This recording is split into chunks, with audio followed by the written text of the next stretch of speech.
ఏలేరు ప్రాజెక్టును గత 10 ఏళ్లుగా పాలకులు ఆధునీకరించకపోవడంతో అన్నదాతలకు తీవ్ర నష్టం కలిగిందని పిసిసి అధ్యక్షురాలు షర్మిలారెడ్డి ఆరోపించారు. కాకినాడ జిల్లా పెద్దాపురం మండలం గుడివాడ గ్రామంలో నీట మునిగిన పంట పొలాలను ఆమె పరిశీలించారు. రైతులతో మాట్లాడి పంట నష్టం గురించి అడిగి తెలుసుకున్నారు.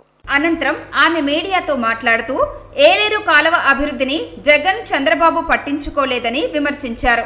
ముఖ్యంగా జగన్మోహన్ రెడ్డి గత 5 ఏళ్లుగా జల ప్రాజెక్టులను గాలికి వదిలేశారని ఆక్షేపించారు. దీంతో అనేక ప్రాజెక్టులు శిథిల దశకు చేరాయని మండిపడ్డారు. చంద్రబాబు హయాంలో ఏలేరు ప్రాజెక్టు ఆధునీకరణకు నిధులు మంజూరైనా ఆ తర్వాత వచ్చిన జగన్ ప్రభుత్వం నిర్లక్ష్యం చేసిందని విమర్శించారు. పంట నష్టపోయిన రైతులకు ఎకరాకు 10,000 కాదు 25,000 పరిహారం తక్షణమే ఇవ్వాలని షర్మిల కోరారు.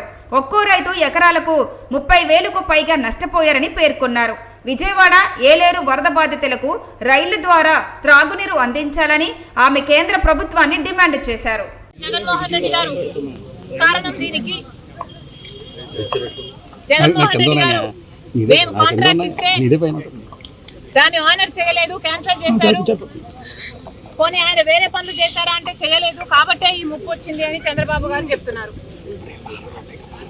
మరి దీన్ని జగన్మోహన్ రెడ్డి గారు ఏం సమాధానం చెప్తారో చెప్పాలి.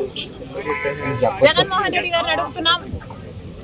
రాజశేఖర రెడ్డి గారు జలయజ్ఞంలోని ప్రాజెక్టులు ఆయన 54 ప్రాజెక్టులు జలయజ్ఞంలో మొదలు పెడితే 42 ప్రాజెక్టులు ఇంకా మిగిల్చి వెళ్తే ఆ 42 ప్రాజెక్టులని 6 నెలల్లోనే పూర్తి చేస్తానన్నాడు జగన్మోహన్ రెడ్డి గారు.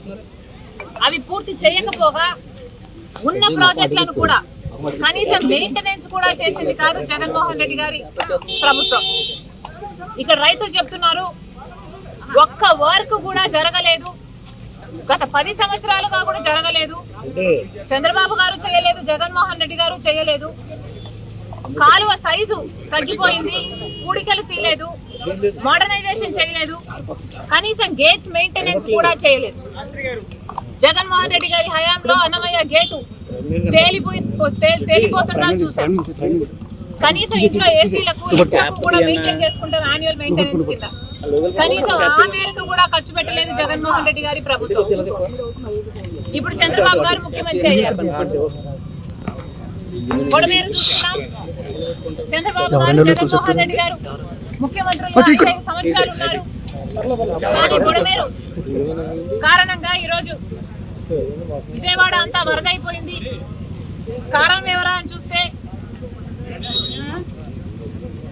ఎన్క్రోచ్మెంట్స్ ని క్లియర్ చేయనందుకు ఈరోజు బుడమేరు ట్రాజెడీని చూస్తున్నాం.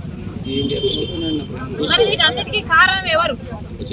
అధికారంలో ఉన్న పాలకులు. రాజశేఖర రెడ్డి గారు శంకుస్థాపన చేస్తే ఏలేరు రిజర్వాయర్ కి కనీసం అది కూడా పూర్తి చేసే సామర్థ్యం లేకపోయింది తర్వాత వచ్చిన ముఖ్యమంత్రులకి. మరి వీళ్ళని ఏమనాలి? ఎందుకు వీళ్ళని ఎన్నుకోవాలి? మళ్ళీ చెప్తున్నా, ఇప్పటికైనా మేలుకోండి. చేయాల్సిన పనులు మీరు చేస్తే రైతులకి ఇంత ఇబ్బందులు రావు. ఏ మాత్రం రిపేర్ వర్క్స్ చేస్తున్నా దీన్ని మెయింటైన్ చేస్తున్నా ఈ రోజు రైతులకి ఇంత కష్టం వచ్చుండేది కాదు. మళ్ళీ చెప్తున్నా, చంద్రబాబు గారే చెప్తున్నారు 6 లక్షల రైతులు 6 లక్షల ఎకరాలలో పంట నష్టం జరిగింది అని. ప్రతి రైతు కనీసం 30,000 రూపాయలు ఖర్చు పెట్టానని చెప్తున్నాడు. ఇదే జిల్లాకు వచ్చారు, 10,000 రూపాయలు ఇస్తామని చెప్పారు. కానీ చంద్రబాబు గారు 10,000 రూపాయలు సరిపోదంటున్నారు. రైతు కనీసం 25,000 25,000 ఇవ్వకపోతే మేము కనీసం అప్పులు కూడా తీర్చుకునే పరిస్థితిలో లేము అని చెప్తున్నారు.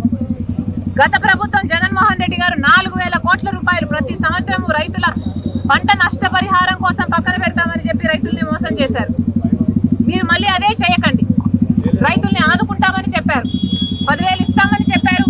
దయచేసి దాన్ని 25,000 చేయకపోతే ఈ కౌలు రైతులు ఖర్చు పెట్టుకున్న రైతులకి ఇవ్వకపోతే వీళ్ళు కోలుకోవడం అసాధ్యం. మళ్ళీ చెప్తున్నాం, చంద్రబాబు గారికి కనీసం 6 లక్షల ఎకరాలలో పంట నష్టం అని మీరే చెప్తున్నారు. ప్రతి ఎకరాకి కనీసం 20,000 25,000 చంద్రబాబు గారు వెంటనే రైతు కౌలు రైతు ఏ రైతు అయితే ఖర్చు పెట్టుకున్నాడో ఆ రైతు చేతికి ఉండేటట్టు యంత్రాంగం చూడాలని చంద్రబాబు గారిని డిమాండ్ చేస్తుంది కాంగ్రెస్ పార్టీ.